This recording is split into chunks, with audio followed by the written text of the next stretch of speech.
도마뱀은 포식자에게 잡힐 상황이 되면 꼬리를 자르고 도망을 가게 됩니다. 논란이 되고 있는 고위공직자나 정치인들의 공통된 특징이 이런 꼬리 자르기입니다. 마치 도마뱀처럼 자신의 죄와 잘못을 아랫사람에게 떠넘기고 꼬리를 자르듯 도망치며 숨어버리는 것입니다. 아랫사람의 입을 막기 위해 돈을 주기도 하고 협박을 하기도 합니다. 하지만 그렇게 자른 꼬리는 언젠가는 들통이 나게 됩니다. 14장과 15장은 연속된 사건처럼 보이지만 20년 정도의 시간 차이를 두고 있는 사건입니다. 그러니까 14장의 사건이 있고 난 뒤에 20년이 지나고 나서 15장의 사건이 있는 것입니다. 15장의 시간 무대는 사무엘은 선지자로서의 마지막 사역을 시작하는 시간이고, 그리고 사울은 왕으로서 최고의 정점에 있는 그러한 시간이 되는 것입니다. 한 사람은 역사의 무대에서 사라질 시간이고, 한 사람은 역사의 무대 전면에 등장하는 시간인 것입니다. 사울은 통치 초기에 암몬과의 전쟁을 잘 치렀습니다. 하지만 블레셋과의 전쟁에서는 여러 실수와 잘못을 하게 됩니다. 그로 인해 하나님께 책망을 받게 되는데요. 13장 14절에서 보시면 지금은 왕의 나라가 길지 못할 것이라 여호와께서 왕에게 명령하신 바를 지키지 아니하였으므로 여호와께서 그의 마음에 맞는 사람을 구하실 것이라고 말하고 있는 것입니다. 즉 왕권이 교체될 것이라고 하나님께서는 말씀하셨습니다. 그런데 하나님께서는 이 말씀을 하시고 난 뒤에 바로 사울을 폐위시키고 새로운 왕을 세우신 것이 아닙니다. 무려 20년의 시간을 기다려 주셨습니다. 왜 하나님께서 이처럼 사울에게 왕권을 빼앗을 것이라고 말씀하시고 난 뒤에 즉시 하시지 않으시고 이처럼 20년의 시간을 기다려 주시고 또한 사울에게 이러한 시간을 허락해 주신 것일까요? 베드로전서 3장 9절을 보시면 주의 약속은 어떤 이들이 더디다고 생각하는 같이 더딘 것이 아니라 오직 주께서는 너희를 대하여 오래 참으사 아무도 멸망하지 아니하고 다 회개하기에 이르기를 원하시느니라. 우리가 하나님에 대해 말할 때에 하나님은 길이 참으시고 용서하기를 즐겨 하시는 하나님이라고 고백합니다. 하나님께서는 사울이 회개하고 돌이키기를 원하셨습니다. 얼마 동안요? 20년의 시간 동안.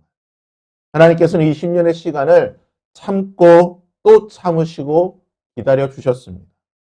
하지만 사울은 이런 하나님의 오래 참으심에 무색하게 만들었습니다. 오늘 말씀 1절에 보시면 사무엘이 사울에게 이르되 여호와께서 나를 보내어 왕에게 기름을 부어 그의 백성 이스라엘 위에 왕으로 삼으셨은즉 이제 왕은 여호와의 말씀을 들으소서. 20년 동안 인내하신 하나님께서는 사무엘을 사울에게 보내셔서 사울이 회개하고 돌이키는지, 사울의 마음이 과연 어떠한지 하나님은 사울을 시험하시게 됩니다.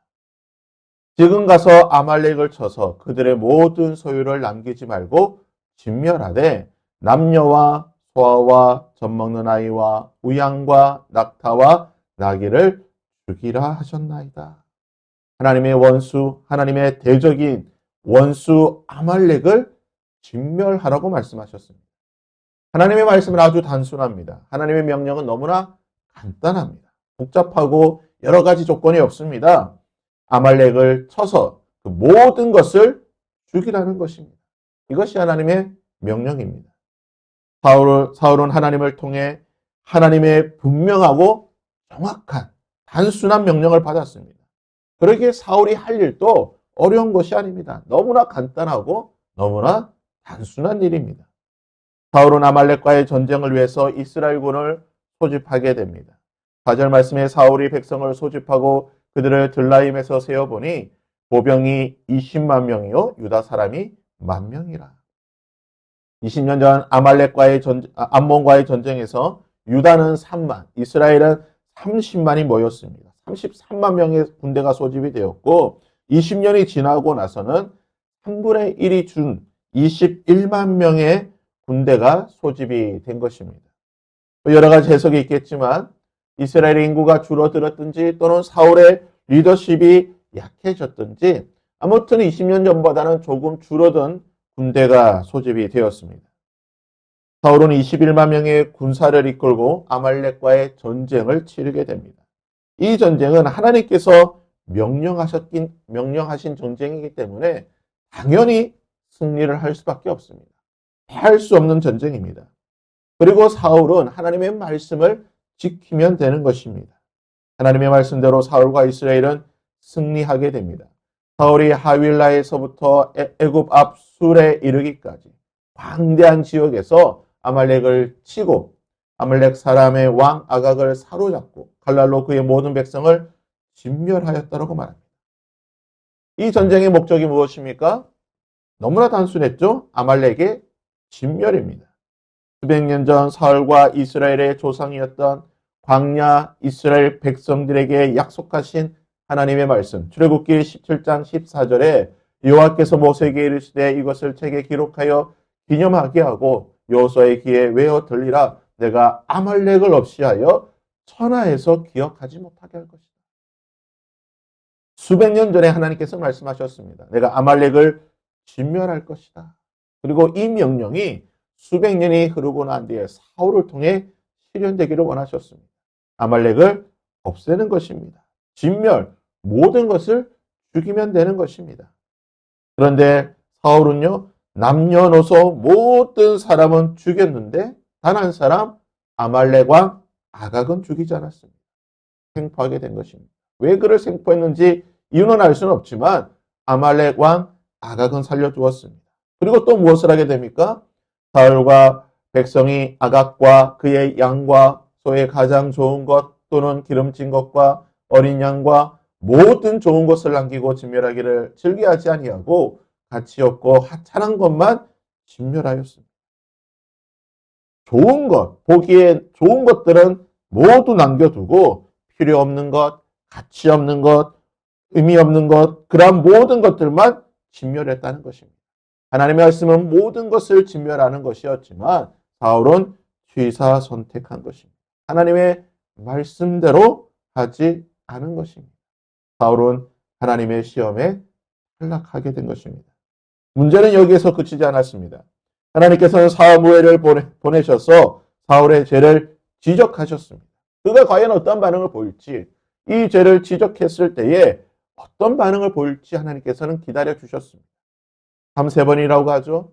성경을 보게 되면요, 하나님이 2번의 기회를 주신 적은 거의 없습니다. 보통 한 번 말씀하시고 그대로 하나님의 말씀대로 하시지만 가끔씩 2번의 기회를 줄 때가 있지만 3번의 기회를 준 것은 정말 드뭅니다. 근데 하나님은요, 사울에게 3번의 기회를 주셨습니다. 하나님이 얼마나 사울을 사랑하셨고 얼마나 아끼셨는지 알 수 있습니다. 하나님이 마지막 3번째 기회가 주신 기회가 무엇입니까? 사울을 만난 사무엘이 단도직입적으로 말합니다. 사무엘이 이르되 그러면 내 귀에 들리는 이 양의 소리와 내게 들리는 소의 소리는 어찌 됨입니까? 당신이 도대체 무엇을 하였습니까? 왜 진멸하지 않았냐라고 책망하게 된 것입니다.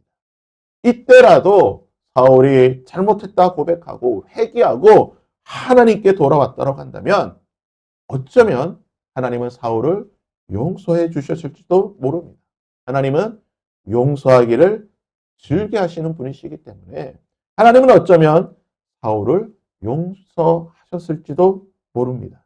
그러나 사울은요, 하나님의 이 마지막 기회조차 걷어차버리게 됩니다. 15절부터 말씀하기를 사울이 이르되 그것은 우리가 아말렉 사람에게서 끌어온 것인데 백성이 당신의 하나님 여호와께 제사하기 위해 남겨뒀습니다. 나의 하나님이 아니에요. 사울 당신의 하나님께 제사하기 위해 백성이 한 것이라고 백성들에게 꼬리를 자르고 뒤집어 씌우고 있는 것입니다.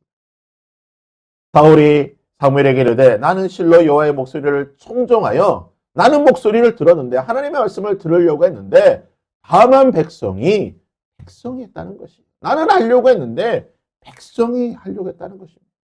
당신이 세우신 하나님의 백성들이 이 일을 하려고 했다라는 것입니다. 사울은 끝까지 자신의 죄를 인정하지 않았습니다. 그제서야 하나님 앞에 붙잡고 그때라도 하나님께 돌아왔다고 한다면 하나님은 용서하셨겠지만 자신의 꼬리를 자르고 백성의 탓으로 돌리고 모든 것을 백성에게 뒤집어 씌운 것입니다. 결국 20년 동안 참으시고 3번의 기회를 주신 하나님께서는 사울의 패위를 결정하십니다. 26절 말씀에 사무엘이 사울에게 이르되 나는 왕과 함께 돌아가지 아니하리니 이는 왕이 여호와의 말씀을 버렸으므로 여호와께서 왕을 버리셨습니다. 2번에 걸쳐서 여호와께서 당신을 버렸다라고 선포하였습니다. 뿐만 아니라 28절에 사무엘이 그에게 이르되 여호와께서 오늘 이스라엘 나라를 왕에게서 떼어 왕보다 나은 왕의 이웃에게 주셨나이다. 사랑하는 여러분, 아담의 원죄를 물려받은 우리는 누구나 다 사울과 같은 본성이 있습니다. 저나 여러분이나 사울과 같은 본성은 다 가지고 있습니다. 꼬리를 자르고 누군가에게 책임을 전가시키려고 하고 도망치려고 하고 외면하려고 하는 이 죄된 본성은 저나 여러분이나 다 가지고 있다는 것입니다. 문제는 이 죄된 본성에 굴복하느냐, 하나님의 말씀에 순종하느냐인 것입니다. 죄에 순종하느냐, 하나님 앞에 순종하느냐. 죄에 순종하여 꼬리를 자르고 뒤집어 씌울 것이냐, 하나님 말씀에 순종하고 꼬리를 지킨 채 하나님 앞에 나의 죄를 고백할 것이냐. 사무엘의 말이 무엇입니까?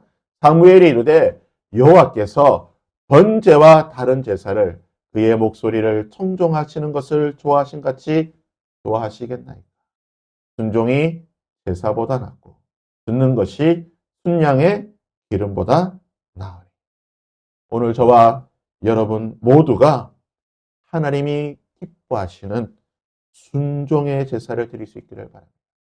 나의 죄의 꼬리를 잘라버린, 나의 잘못을 모든 것을 뒤집어 씌우려고 하는, 꼬리를 잘라 도망치려고 하는 이 죄된 본성을 이기고 하나님의 말씀에 순종하여 하나님의 은혜와 긍휼을 입을 수 있는 저와 여러분이 될 수 있기를 주님의 이름으로 부탁드립니다. 함께 찬양으로